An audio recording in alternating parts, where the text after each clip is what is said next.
Testimonies after World War I and their uses in the historiography of the Armenian genocide and the evolution of their uses in the historiography of the Armenian genocide. And you will see that both the two topics are intimately related to each other. Good.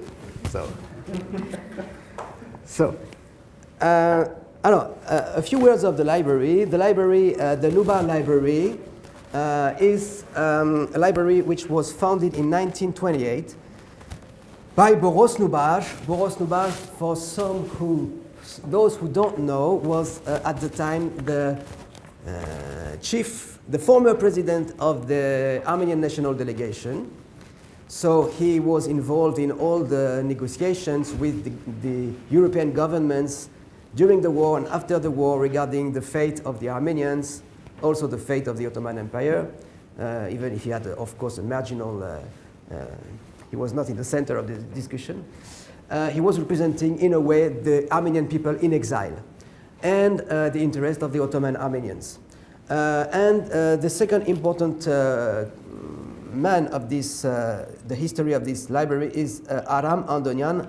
I will talk a lot about him today. Is here. So the library is called the Nubar Library because it was founded by Boris Nubar, and it was founded in a building that you can see, by the way, here. It's in Paris. It's still in the same building. It is in the 16th arrondissement of Paris, so not far from Trocadéro and the Tour Eiffel, for those who know. And it's a small place, a very small place, with a small reading room, full of books, of course, as every library should be. It's a historical place. It's a historical place. I was talking about Aram Andonian, the first librarian, let's say, but librarian is not the right word. First, because Andonian was not only a librarian, and second, because the Nubar Library is not only a library. But he was the first in charge of the library, and he was himself a former author and journalist from Istanbul, Constantinople. He had been arrested on 24th April 1915 with most of the Armenian intellectuals and leaders, and he survived miraculously to the deportation. And Andonian holds a specific place in the historiography of the Armenian genocide.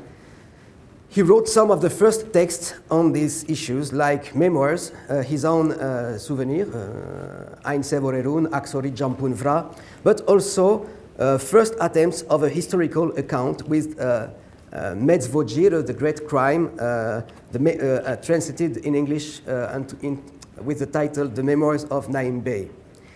And Andonian spent a lot of time in the library from 1928 up to 1951, up to his death. And during his lifetime in Paris, he spent most of his time and his efforts to gather documents pertaining to the period of the Armenian genocide. That's why I will talk about him again later on.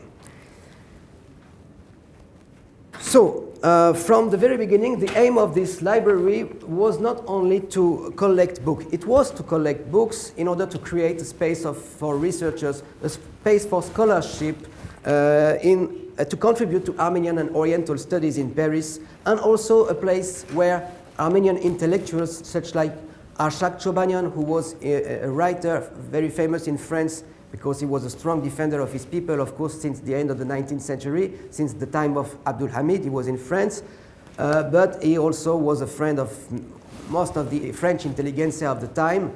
And you know that all those French intellectuals who defended Alfred Dreyfus in the 1890s, most of them had previously defended the Armenians in the same years during the Hamidian massacres, and Arshak Chobaljian and other Armenian intellectuals in exile were strong defenders of the Armenian cause and to their French colleagues. And so there was also this aspect to create a place where Armenian intellectuals and French intellectuals could continue to meet each other. So we are shifting from the scholarship to the intellectual activity, and the intellectual activity is not far from the activist activity. There is a political dimension in it. And also, it reminds us that the aim of the library from the very beginning was also to create a place where documents could be archived, documents which could serve one day to sustain Armenian political claims and demands, especially those which were expressed to European governments. So that's why it became a center for Armenian studies, a center of heritage for the former Ottoman Armenian world, which had been destroyed during the genocide, but also a place where people started to think about which kind of history could be written about the genocide, and of course which kind of documents could prove useful, sometimes determining, to write the history of this genocide. Later on, in the 1980s, after the arrival at the head of the library of Raymond Kevorkian, who is a French historian, the library asserted its own dimension, its own scholar dimension, especially in the field of modern and contemporary history of the late Ottoman Empire and of the Armenian question.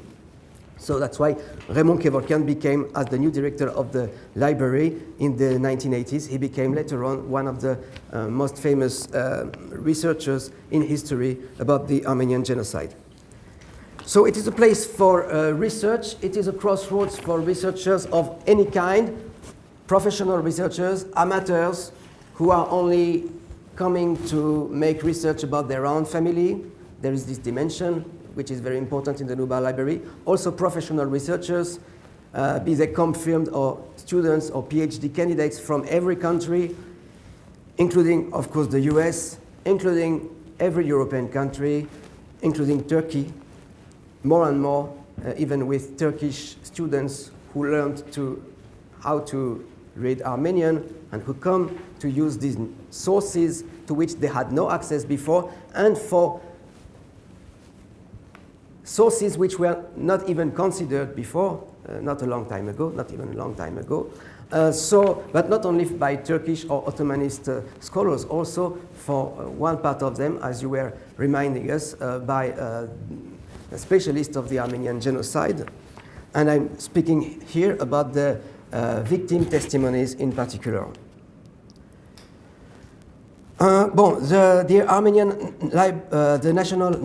Nubar Library, is not only a library because it doesn't keep only books, it doesn't preserve only books, but we have about 43,000 books. So for those who are interested in Armenian history or Ottoman history, it is a place to know in Paris. It is a historical place. It is a wealthy place in terms of documentation. We have also a lot of newspapers, complete series of Ottoman Armenian newspapers, or Hayadar Turkeren publications. It means materials which were printed in Armenian alphabet but with the Turkish Ottoman language. And also we have a lot of archives. That we put some samples on the website. We made them partly accessible, very partly accessible. For example, the Andonian collection, you have a sample of one of the documents from the Andonian collection coming from the massacres of Deir Zor file. Andonian collected materials, and for example, materials which were classified geographically, considering the area of origin of the survivors. And it's a bit long, sorry. I'm using a local version here of the website. So we digitized a few samples of these documents. These are manuscript documents containing oral reports, the transcription of oral reports by survivors, and also the kind of documents that you have on the flyer of this lecture, with the map which is on the flyer of this lecture, which was drawn by Andonian himself. It is a map of the area of Deir Zor, which was the final destination of a good number of Armenian deportees in Syria.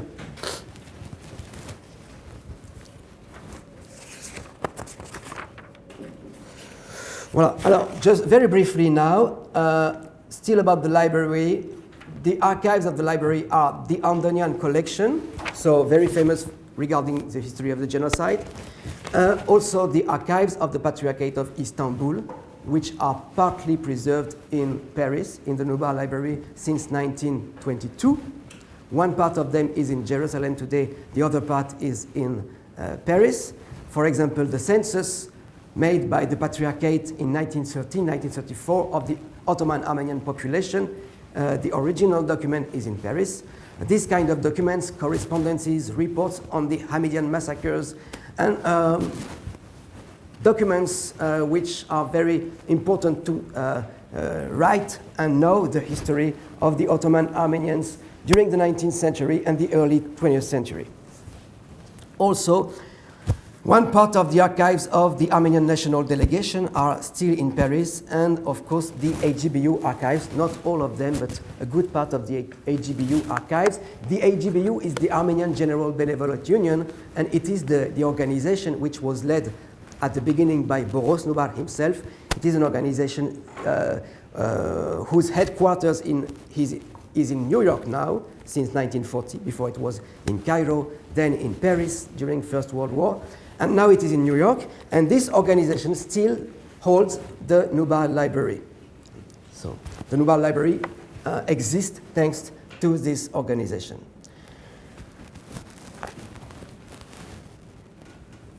To finish with this brief presentation of the library, I want to stress that the library is not only a library also because we have an activity in terms of education, let's say education, and we participate to many exhibitions in the past or publications.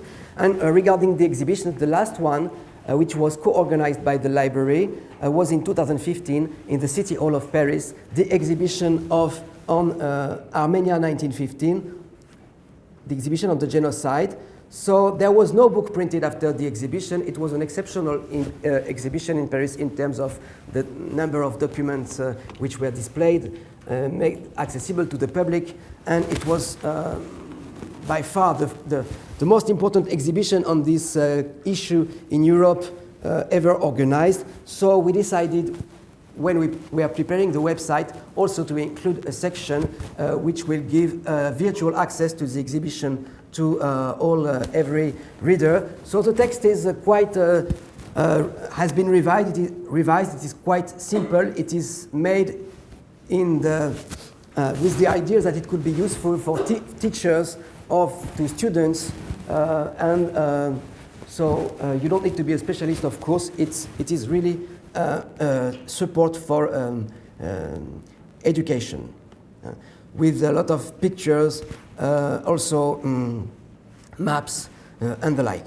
So you are, of course, invited to navigate a bit on this website. And I was talking about our publications. Since the 1990s, the library published a good number of studies, a lot of them on the Armenian question, on the Armenian genocide, most of them in French. More recently, we started the publication of a new journal.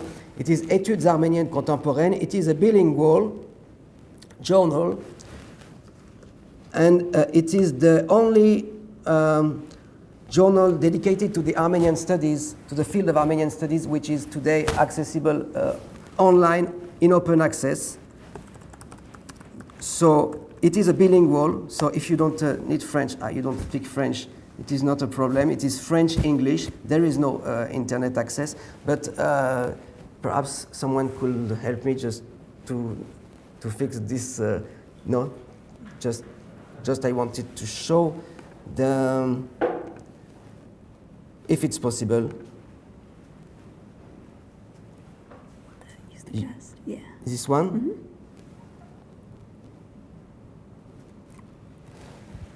Thank you. Yeah. So this is. It is not an armenological periodical. It is a journal, an academic journal, peer-reviewed, which is largely open to comparative studies. And we published quite a good number of papers relating to the genocide issue or mass violence at large. And for example, the 5th issue, this one, was a theme issue, le témoignage des victimes dans la connaissance des violences de masse, victim testimony, and understanding mass violence, published with Alexandra Garbarini. So all the articles are readable online, and I have only one concern now, since I'm finishing the presentation of the library, is where did my chair disappear? Since the library it belongs to. Okay, so it belongs to the library, and as a I respect too much the libraries to, no, I will continue. Okay, thank you. So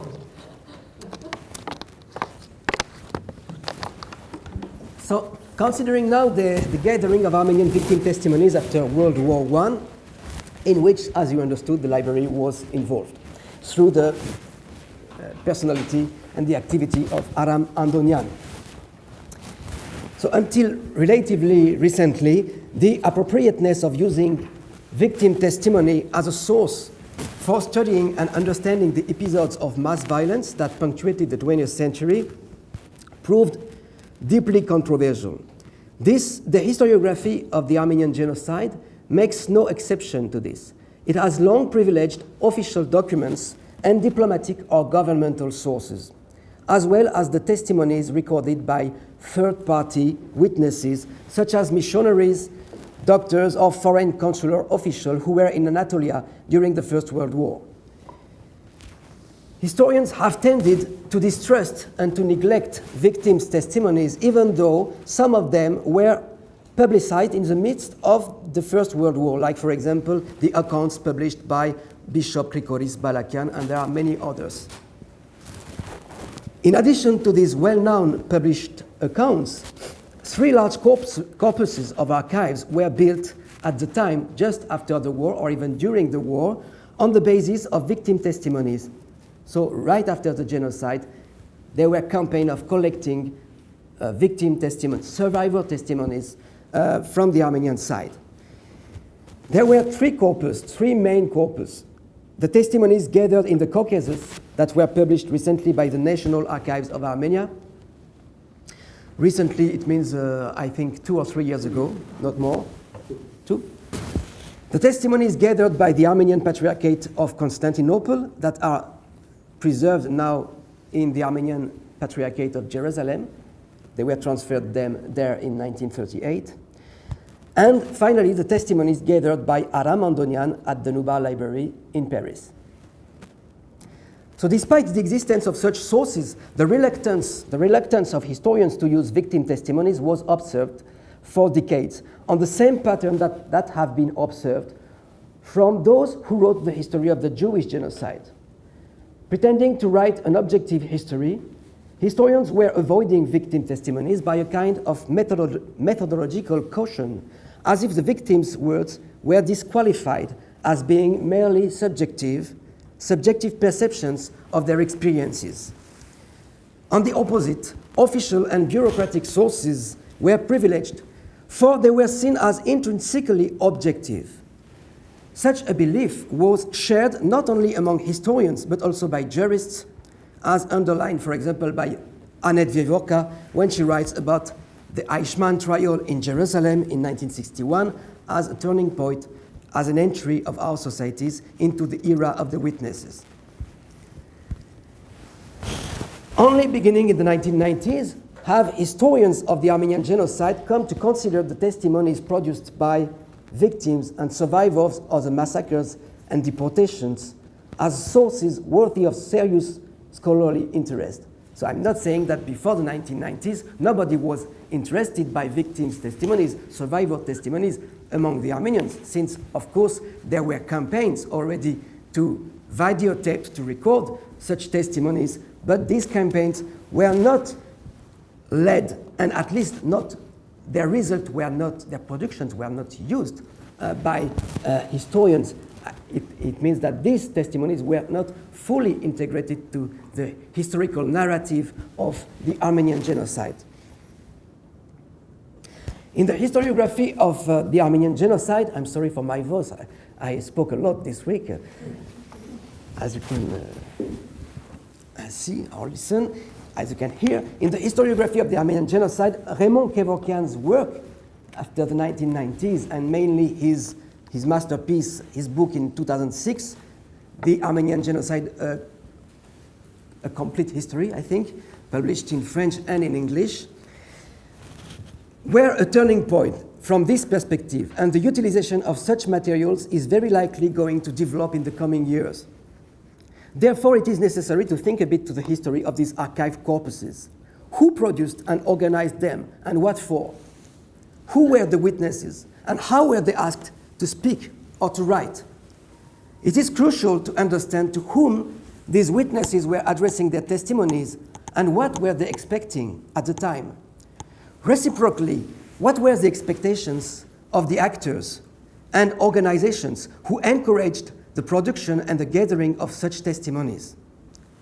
Finally, what might be the contribution of victim testimonies to the history of the genocide? So let me start with a brief description of the three main corpuses of survivor testimony which were gathered during the immediate post-war years in Transcaucasia, Constantinople, as well as in Aleppo and Paris by various Armenian organizations. I will be as brief as possible. First, the Corpus of the Caucasus. The Corpus of the Caucasus was initiated by the authorities of the First Armenian Republic, 1918-1920, governed by the Armenian Revolutionary Federation. A team of about 12 people was formed and gathered about 600 testimonies, mainly in Tiflis, where there were a lot of refugees, and Yerevan, where thousands of Armenian refugees from the border areas and the provinces of Erzurum, Van, and Bitlis, and to a lower extent from Harpet and Diyarbakir also, had settled during the war. The aim of this team was also to collect official documents, photographs, and reports of foreign witnesses in order to prepare the diplomatic negotiations of the peace conference and the Treaty of Sèvres, 10 August 1920. Therefore, collected evidences were regarding mainly violence against the Armenians, such as murders, rapes, kidnappings, but also material losses in the logic of a newborn state which was trying to promote political and territorial claims. Second corpus, the Corpus of Constantinople. It was constituted at the Armenian Patriarchate's behest.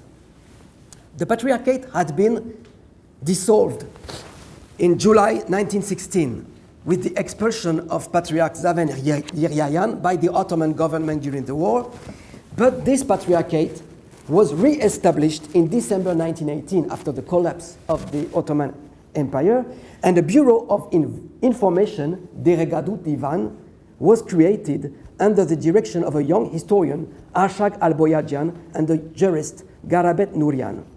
The Bureau of Information of the Armenian Patriarchate worked in close collaboration with the Allied powers who occupied Constantinople after the armistice of Mudros in October 1918. And this bureau tried to collect testimonies and information from the Armenian deportees who had been able to go back to their place after the war. This means, that is to say, the deportees who were able to come back to Turkey after the war. Testimonies and information were gathered in order to prepare the trials of the former rulers of the Ottoman Empire, the Unionist leaders. These documents, these witnesses, these testimonies, were regarding persecutions, massacres, and deportation, but also statistical data about national and private goods having been robbed or confiscated, precise information about Turkish individuals having been involved in the crimes against the Armenians, and also about Islamized Armenians, males and females, and kidnapped Armenian children. On the basis of documentation gathered by this Bureau of Information, reports were communicated to the British and French military authorities in Istanbul, to the Armenian national representatives from the Republic of Armenia, also from the Armenian national delegation, which was based in Paris, the one led by Boris Nubar. Many information were also published in the French-speaking newspaper Renaissance, founded by Armenians but published in French in Istanbul for 2 years between 1918 and 1920. By the way, this journal is available on the website of the library. It is very rare periodical.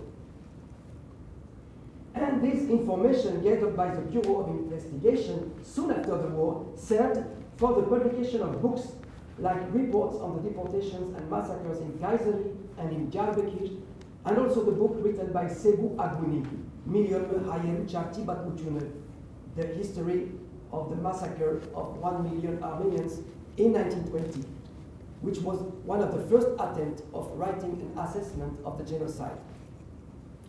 All this documentation included a wealthy collection of survivors' testimonies. At the time, the Patriarchate had strongly encouraged survivors to testify by writing. This is very interesting. Public calls to testify were published in Armenian newspapers of Constantinople, such as Artaramat, on the 22 November 1918. There was a call in Artaramat published this day by an assistance committee for the deportees under the title Betke Pastel, Hai Mardirosa Kutune. We have to prove, we must bring evidences of the Armenian martyrdom. So this call for testimonies was calling people to come and write about their experience. Eyewitnesses of Armenian atrocities were asked to write in a neutral and concise style about what happened in their town or village before the deportation, what was the treatment of local Armenian elites, what were the dates of the deportation, also about those who were in charge of authority at the time and where were they now, also about the deportation itself, about the number of those who survived, about the names of the criminals, and so on. Most of the testimonies gathered by the Patriarchate are between 4 to 8 pages long and are following the same guidelines. Information about the place of origin, about the formation of the convoys of deportees, about the itineraries of the deportation, about the attacks or kidnappings that happened en route.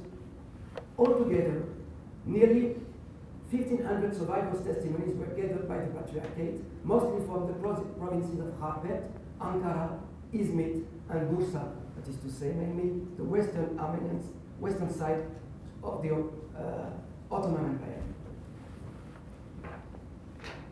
Third, the Andonian corpus.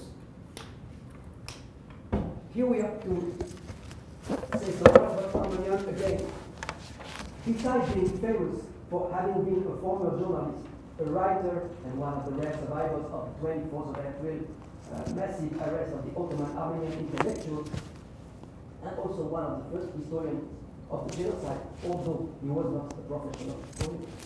The name of Arab Andonian has long been associated to the controversial ciphered telegrams attributed to Talat Pasha, the former Minister of the Interior, that were ordering explicitly the destruction of the Armenians.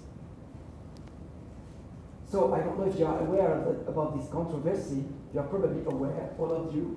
But for many people, Andonian is synonymous of the telegrams attributed to Talat Pasha. And the controversy is that he published them in 1919, first in a book in French called Documents relatifs au massacre des Arméniens. I don't remember the title exactly. There was also an English publication the year after, and the third publication in Armenian. It is quite weird that I think that the Armenian text is the first one, but the publications, the translations were published before. So, in 3 years, between 1919 and 1921, he published this text with reports about these telegrams, with facsimile of some of these telegrams attributed to Talat Pasha, and later on, so he said these are the evidences of the fact that the Ottoman authorities prepared the annihilation of the Armenians. But later on, especially after the Second World War, and for example in the 1960s, 1970s, with the growth of the denialist discourse in Turkey, with the help of the Turkish authorities and institutions like the Institut d'Histoire Turque, the Institute of Turkish History, many historians used the telegrams brought by Andonian to disqualify the claims related to the Armenian genocide, saying these documents are wrong, they are falsifications. From this we can conclude that all the discourse on the Armenian genocide is wrong and the Armenian genocide never existed. So there was a very important controversy in the 1970s, 1980s, and people like Baraken Badorian, for example, the well-known historian, were deeply involved in this argument. But the name of Andonian should not be summed up to this controversy and to these telegrams attributed rightly or wrongly to Talat Pasha. Having himself survived to the deportation to Meskene, not far from Deir in Syria, Andonian had managed to stay in Aleppo after the withdrawal of the Ottoman army, the end of 1918, and with the support of Armenian organizations such as the Armenian National Union in Aleppo, he started to gather testimonies from those who survived after having been deported as far as Rasulain and Deir Zor. And at this time, after the war, Aleppo became a turntable for the survivors of the deserts who were concentrating in town or trying to go back to Anatolia, especially to Cilicia, a region which was militarily occupied by the French at the end of the war, and where some Armenian organizations, including the Armenian National Delegation, were hoping to recreate a kind of Armenian state. Being the first director of the Armenian Library, founded in Paris, as I said, in the 1920s by Boris Nubar Pasha, Aram Andonian continued to complete this collection of testimonies until his death in 1951. And the collection today contains roughly 1,000 testimonies for 4,000 to 5,000 pages. Like in the Caucasus and in Constantinople, for the two other corpuses that I mentioned, the collect of testimonies made by Andonian had a political aim, but also a judiciary aim. There are a lot of, it was made in the hope that it could help to document the accusation, the efforts of the accusation during the trials of the Young Turks leaders. There are a lot of similarities between those diverse attempts to document the Armenian genocide with victim testimonies. They were all undertaken in the perspective of trials and/or diplomatic treaties soon after the war. For example, being after the war the secretary of the Armenian National Delegation located in Paris at this time, Andonian was sent by Boris Nubar to Berlin in 1921 in order to testify during the trial of Soromon Tehlirian, the one who had assassinated Talat Pasha in Berlin in 1921. And also, Andonian was sent them to bring documents that could be helpful for Tehlirian's defense. Here we can also draw a parallel with Elias Cherikower, which is very well known here, I'm sure, Elias Cherikover, who was also a journalist, who also tried to gather a wealth of documentation and witness reports, survivor reports about the Jewish massacres in Ukraine after the war, and who himself founded a center of documentation where he preserved all these documentation, and this center moved from, I think the first, it was in Ukraine, I don't remember, after in Lithuania, if I'm not mistaken, after in Berlin, and later on in New York, and it became the YIVO Center, which was more famous than the Nubar Library, which is more important, but they had a very parallel evolution, these two men. They are both journalists, they are both involved in the writing of the first attempt of writing a history of the massacres of their people, and they are both involved also in the defense of young Armenian or young Jewish activists who had taken revenge of their persecutors by assassinating their leaders. Talat by Solomon Telegan in Berlin in 1921, and Petliura by Salomon Schwarzwald 5 years later, and the trial was organized in Paris because the assassination was in Paris.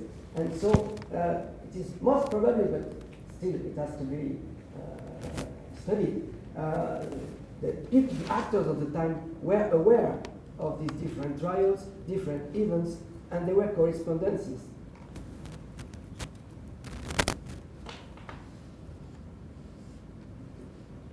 So again, I want to underline that all these campaigns for collecting testimonies, victim testimonies after the war, benefited also from the support of Armenian political organizations.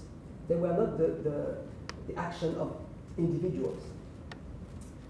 These organizations were the Armenian Republic, the Armenian Revolutionary Federation, the Tashnak Party, the Armenian Patriarchate of Constantinople, the Armenian National Delegation in Paris, the National Armenian Union in Aleppo, and the like. All these campaigns of gathering of testimonies were entrusted to Armenian intellectuals, such as Zabel Esayan and Hovanes Tumanian in Armenia, Arshad Al-Boyadjian and Garabet Turian in Istanbul, Aram Andonian in Aleppo and Paris. I will also stress that these testimonies were enjoying credibility at the time. This is crucial. Credibility, a fact which is very important for the rest of my presentation. Indeed, these attempts to document mass violence with survivors' testimonies were not isolated at the time. They were not limited to the Armenian genocide, as I said. But how did historians consider these documents and victim testimonies when later on they started to write the history of the Armenian genocide? I would like to elaborate a bit on this aspect before I finish my presentation. I would like here to examine the long-standing reluctance of historians to integrate victims' testimonies into their analysis. Also, I'd like to elaborate a bit on how do these testimonies contribute to deepen our knowledge of the genocide. During decades, historians of the Armenian genocide, looking for impartial sources, objectivity, gave priority to diplomatic sources, especially when they were coming from neutral countries, like the report of the American consuls in Kharkiv, Leslie Davis, or in Aleppo, Jesse Jackson. Or, moreover, sources coming from allied powers to the Ottoman Empire, such as the reports from the German consuls in Erzurum, Schobner Richter, and Alep Rösler. One of the first important volumes written on the Armenian genocide, the Blue Book of the British government, compiled by historian Arnold Toynbee and Viscount James Price during the war, offers many third-party reports given by European eyewitnesses and very few Armenian testimonies on the massacres, as a result, at the time, of the necessity to provide irrefutable documents. Therefore, it is not surprising that the Armenian genocide has been studied for long, mainly from a diplomatic perspective. like in the works of Arthur Bailerian in France or Vahaken Dadorian in the US, as if survival testimonies couldn't be put forward in the context of the struggle against denial, as if historians of the genocide remained prisoners of the necessity to bring on the table the evidence of the genocide. As Vahaken Dadorian wrote himself in the introduction of his classical History of the Armenian Genocide, he had decided to use quasi-exclusively Turkish, German, and Austrian sources that later because they offered, I'm quoting him, an authenticity and immediacy that could hardly find its equivalent in any other category of sources and documents. In other words, historians of the Armenian Genocide used to neglect victims' experience and to favor the point of view of the state, what Ifternan called l'état criminel, the criminal state, the state which is committing genocide. So historians were favoring this point of view, the perspective of the perpetrator, those who decided and perpetrated the genocide. So, as I said previously, the 1990s were a kind of turning point in the historiography of the Armenian genocide, not only the Armenian genocide, with a new generation of historians such as Raymond Kevorkian using victims' testimonies as a fundamental source, and without the former reluctance of their colleagues towards testimonies considered as subjective representations by the victims of their own experience. In the meantime, specialists of the Jewish genocide were starting also to integrate such testimonies to their works, like Saul Friedlander, for example. And at the same time, the genocide of the Tutsi in Rwanda in 1994 was quickly, almost immediately followed by the gathering of survivors' testimonies, both by NGOs and by judicial courts. Thousands of testimonies that were to be studied almost simultaneously by the first historiographical works on this genocide. So, I want to finish here by saying that the Andonian Fund, the Andonian collection of the Nubar Library in Paris, is a good example of what do these testimonies provide to the historians of the Armenian genocide. In his masterpiece published in 2006, the Études Arméniennes, Raymond Kevorkian paid attention not only to the state and to the ideological side of the genocide, but also to its perpetration on the ground, following even a geographical and regional approach, sometimes almost micro-historical. Doing so on the basis of victims' testimonies that had been collected by Andonian, Kevorkian has shown how the deportations were practically organized, on which roads, what were the nodal points where the squadrons of the special organization were looting and slaughtering deportees, and how did some of the deportees survive miraculously to massacres or to concentration camps established in the Syrian deserts. Crossing these testimonies with those of foreign consuls and missionaries, Kevorkian was able to enumerate and to date most of the convoys, 306 convoys, that were sent towards Syria from Anatolia between May and September 1915, and also to estimate the number of those who survived to the long walks through the Syrian and Mesopotamian deserts. Moreover, survivors' testimonies provided a great quantity of information about conditions of life and death inside these camps of Syria, about the liquidation of Armenian soldiers of the Third Ottoman Army, and of course, qualitative information about the identification of killers, local leaders, and collaborators that only Armenians themselves were able to provide. To conclude, in the first part of my presentation, I described the similarities between the three corpuses of archive. But it is also enlightening to think about their differences. The originality of the Andonian corpus, gathered in Paris, compared to those of Constantinople and Armenia, is that it has been completed during a very large period of time of about 20 to 30 years. And not only during the immediate afterwar and the preparation of trials or treaties. Several years after the Treaty of Lausanne of 1923, a treaty that had put an end, a tragic end, would I say, to the Armenian illusions of justice and political sovereignty, Andonian was also pursuing another and a broader goal, which was the writing of a history of the genocide. Here, I am indebted to the rich discussions that I had with my colleague Alexandra Galvarini, who told me that in a way, Andonian efforts during the interwar period were accomplished as if seeing the failure of a legal justice and the betrayal of the great power's former commitments towards the Armenians, he was trying to make justice in another way, as if history could be substituted to human justice and contribute to a moral, if not political, repair. And it is not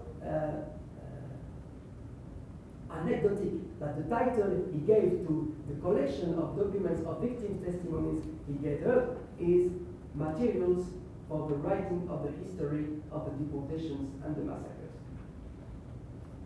However, Andonian himself underlined in his book, Metzvogir, The Great Crime, published soon after the war, that he was unable to approach the reality of the destruction experienced by his compatriots because human language is incapable of doing this. To tell the massacre itself was not possible to him, according to him, because it would have required an endless number of volumes, each life would have deserved an entire volume. That is what he is writing in his book. In his attempt of writing it, it's a bit paradoxical. This remark is very important from a man who spent half of his life to try to document the genocide, but who acknowledged in the meantime that it was impossible to represent and to translate into words the experience of destruction. It reveals that historians will be well inspired to consider victim testimonies not only as mere sources of information, and this is perhaps one of the most significant contributions of victims' testimonies, of survivors' testimonies, underlining the intrinsic impossibility of translating this experience. They also indicate to the historians the very limit of their knowledge and the limits of what academic research could ever bring to the comprehension of the genocide. Thank you.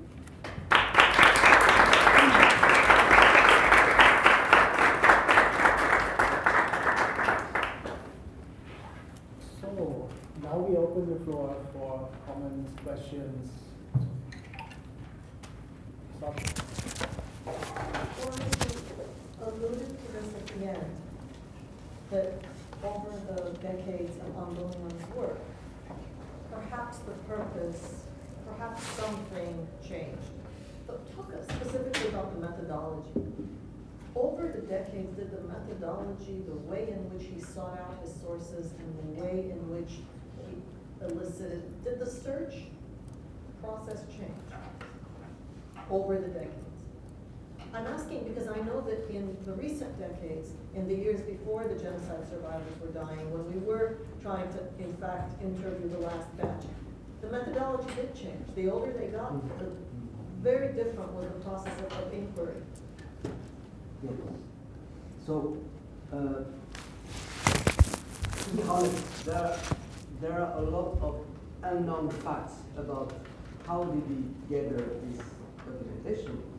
But to give you a simple answer, of course, it changed the methodology since he started the collect of gathering when he was himself on the ground.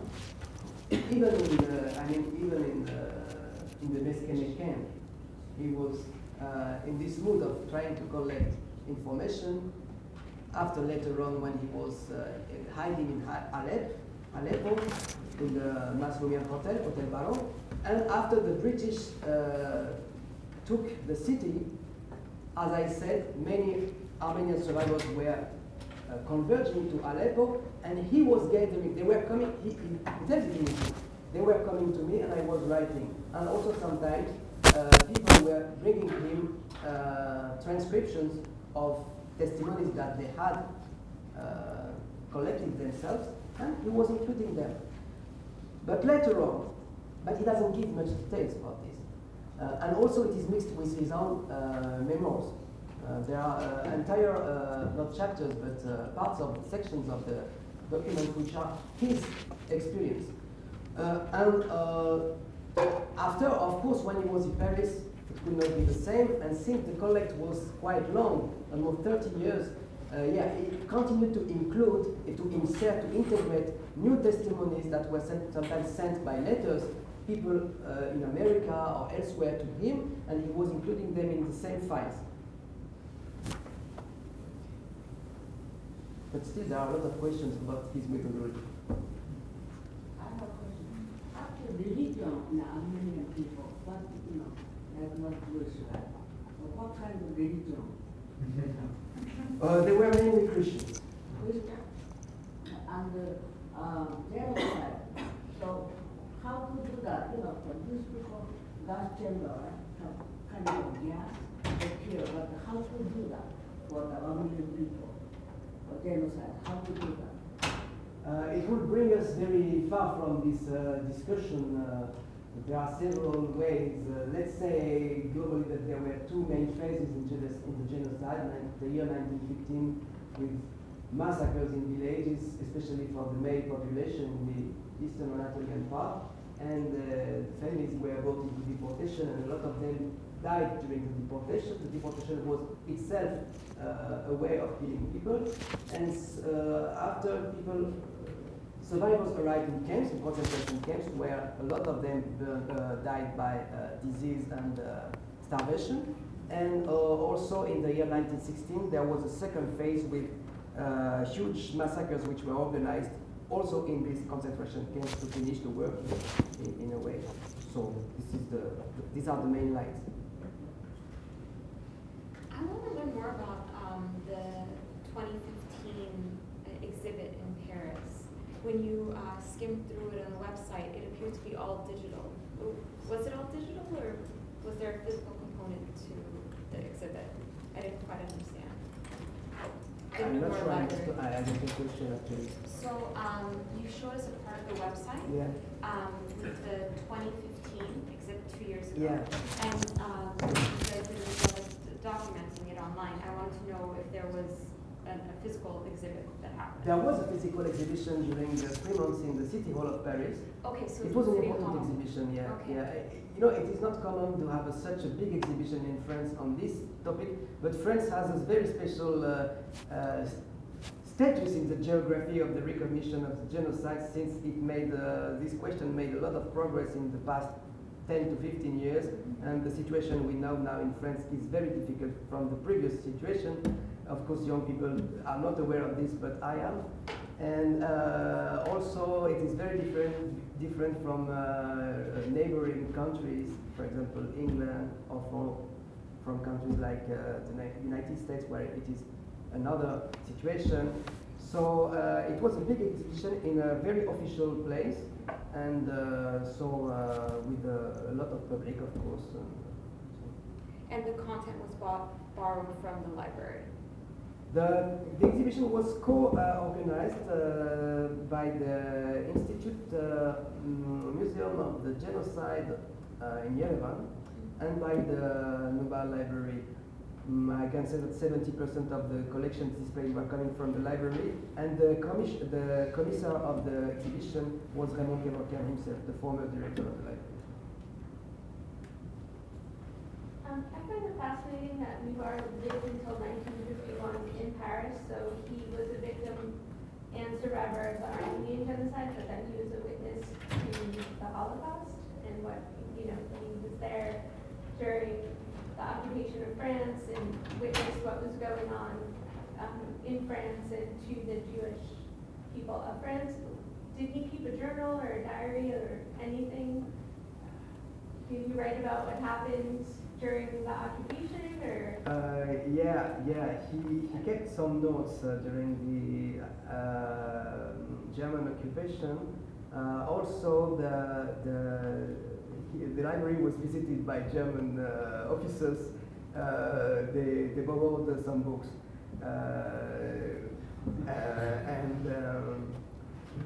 But the situation of Armenian was not brilliant during the war, during the occupation. I couldn't say more on this issue. Yeah. You were talking about how in the 1990s testimonies became a more valued source within our historiography. Was there where do you see the role of memoirs? Memoirs have seemed to be, since for quite a long time, usually a self-publication or such, and it's kind of in the popular history of most people, because many publications don't, or back in the day, I believe, did not publish like memoirs. But where do you see that in terms of testimony, or how does historiography currently value memoirs and not direct oral history, but rather, the actual survivor having publication to be a source of the public history? Yeah. So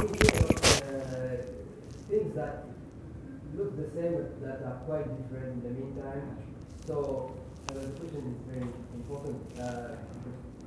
I was talking about early testimonies for the most part, except the section of for example, what Armenians collected in 1930 or 1935 is not anymore early testimonies. But what was collected during the war and up to 1920, these are early testimonies. So it is very different from memoir. The memoir which are written 30 years later, 40 years later, 80 years later, written, published, and read with, the perception of our time, it is very different material than the early testimonies. In the meantime, the interest of people, and even the most specialized people in this field, the historians, to have these sources, which are not new, but which we have not considered before, these testimonies, perhaps as a link more broadly with the interest for memoir, memories, which grew after the 1970s. It's an international, it's a global movement. It's not only for mass violence, or it is really global. So after the 1960s, 1970s, there was a renewed interest for local memoir, local memories, and immigration memories, and First Nation memories, all these kind of memories which re-emerge. Perhaps we can think that not sudden but late interest of the historians for the early testimonies is also part of this global movement. I don't know, it's a question.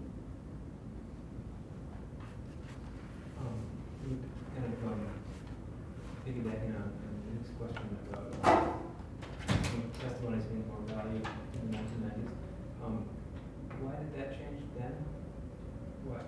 Why did the testimonies become more valued as a source in the 1990s?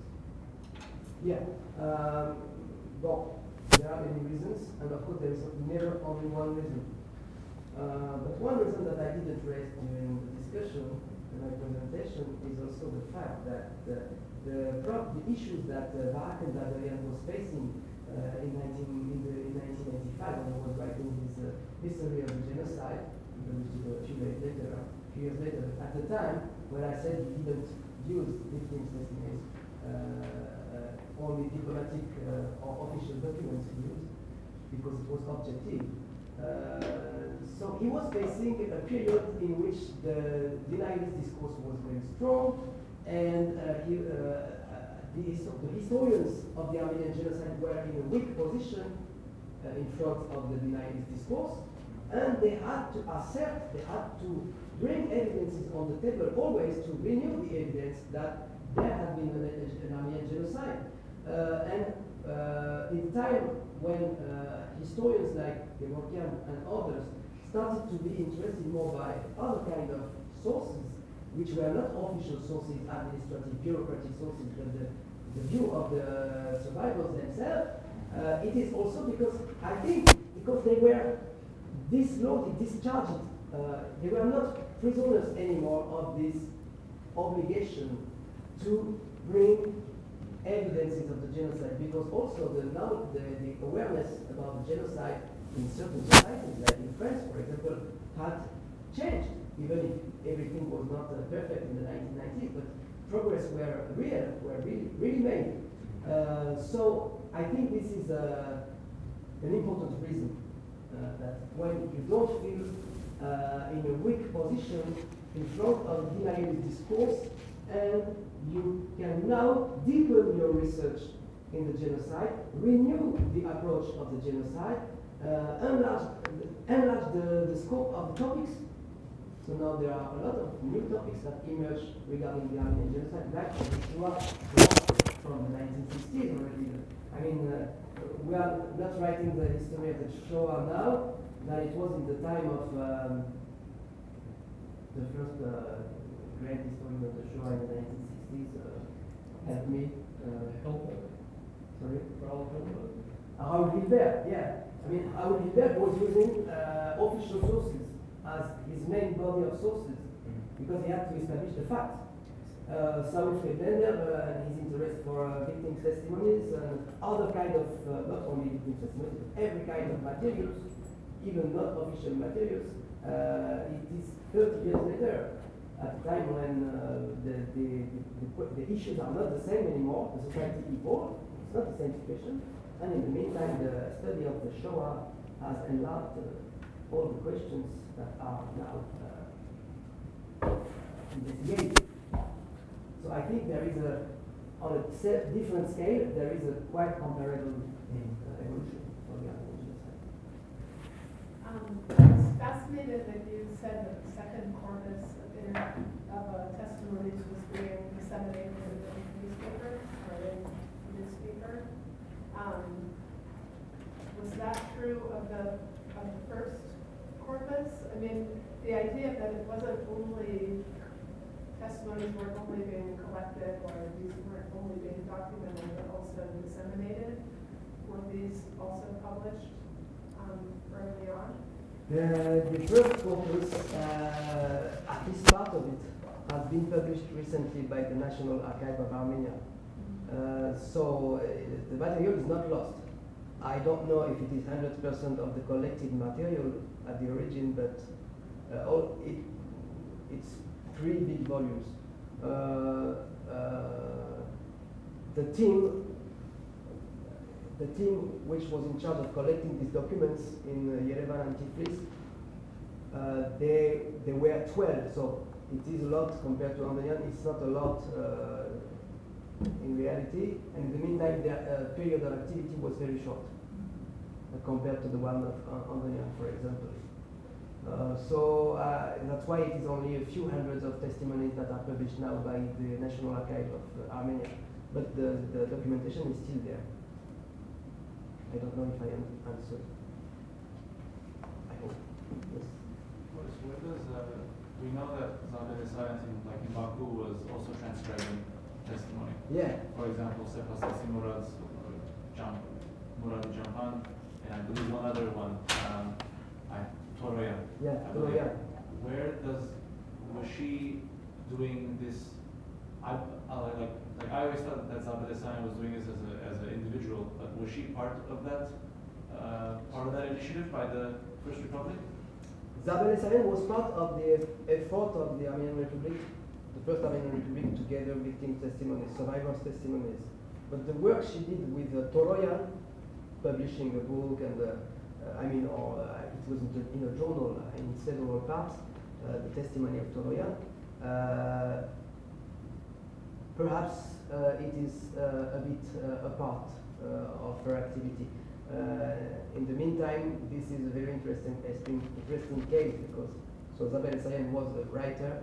She had herself wrote a very important book in 1909 after the massacres in Adana, which is really something very impressive as a literary work. And in the meantime, it is a testimony on the massacres.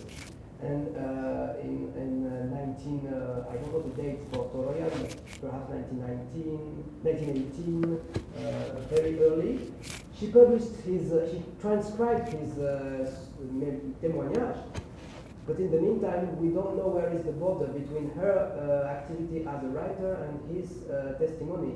There is something very blurred here. And there are lots of questions about this specific case. Yes? Thank you first for sharing this knowledge with us. It's very informative, especially, like, I didn't even realize there was such a wealth of victim testimonies out there. But to your knowledge, within each of these different collections, has there ever been a testimony ever from the perpetrator perspective of an actual, somebody who actually committed, acts of violence toward Armenians or? Yes, there are two types at least. There are the reports, the testimonies of the perpetrators, who were interrogated by the comment on dit en anglais, commission d'enquête, investigation commission, inquiry commission, led by Majar Bey in 1919. During the preparation of the trials for the Young Turk leaders, there was an inquiry commission, and they gathered a lot of testimonies among the perpetrators themselves. These testimonies were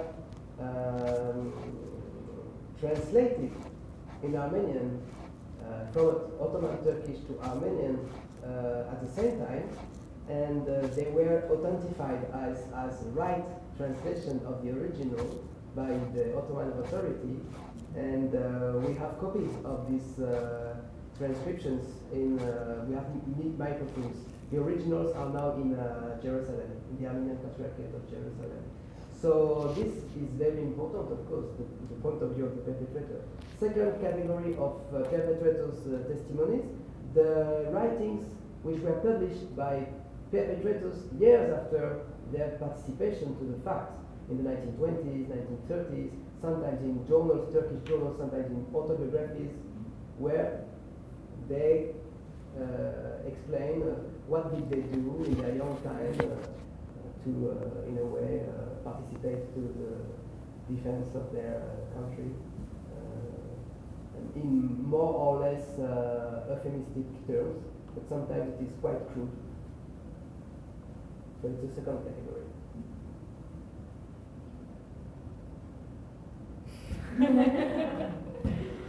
Merci, monsieur.